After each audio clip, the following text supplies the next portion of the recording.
Mhm. um, to better understand their patients and to have some more background.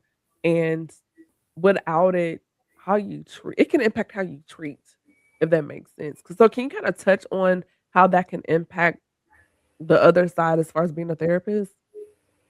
Yeah, I think that, even I think in general, even my students of color, my other Black students, I always tell them that not all of your clients or all of your patients are going to look like you.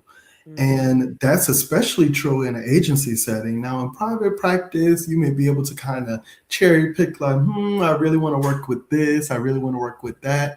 But when I was working at the ER, I couldn't pick and choose. I had to see who came through the door.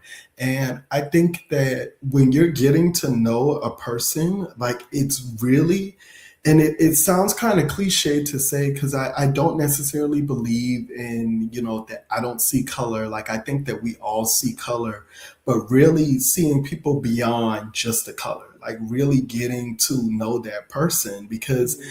there may be, I tell my students all the time about an experience that I had in grad school. There were not a lot of Black students, there were not a lot of males. There's not a lot of males in my profession, period. I had Mhm. a professor that anytime she talked about poverty, she would always turn to me and say, can you give us your perspective as a Black male? I never grew up in poverty. I never experienced that, but it was an assumption that, and it was a socially constructed assumption that she had that because I was Black and male, that, I had probably struggled to get into school and that there were all of these things. And it happened consistently the whole The semester. caucasity, like, wait a oh, stop. I beg your finest pardon. What? I tell my students that all the time, and I tell them that as a learning lesson, like never judge when you're working with clients, regardless of what, okay, maybe most Hispanics do this, or most Blacks do this, or most whites do this. Never lead with that. Allow people to tell you their story because you never know.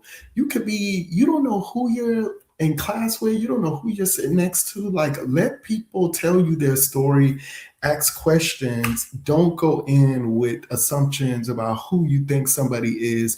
Because think about, for me, I saw that as a moment to overcome. Like that motivated me.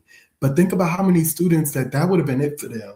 They would have quit. They would have felt inadequate. They would have felt like Yeah. I'm not enough. Like that could have really been damaging for another person, and not used as it was a source of motivation for me. I'm like, why does she keep assuming that I That grew would have up been poor? better than a wet cat I'm on a like, Friday. That is the thing horrible. about it is that, there's nothing wrong with growing up poor if that was my experience. But I'm like, there's white students in the class that literally grew up poor that could speak to all of these experiences that you are just putting on me because Mhm. of how I look and what you perceive Black people have gone through.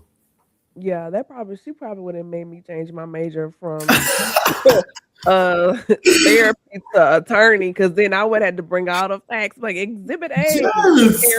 Karen." But what's funny is age and growth is a beautiful thing because it wasn't until really recently that I really acknowledged that experience. Like when it happened, it was such a familiar experience, like just growing up in a disenfranchised environment, always feeling somewhat less than just because of the kind of place that I grew up in.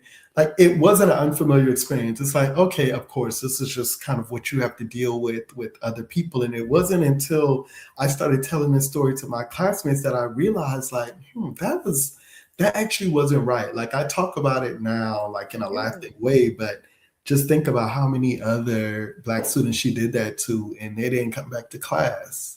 Mhm. But how long that went unchecked? Yeah. 'Cause I you're a good one. Cause the other side of me, I've always thought about law school.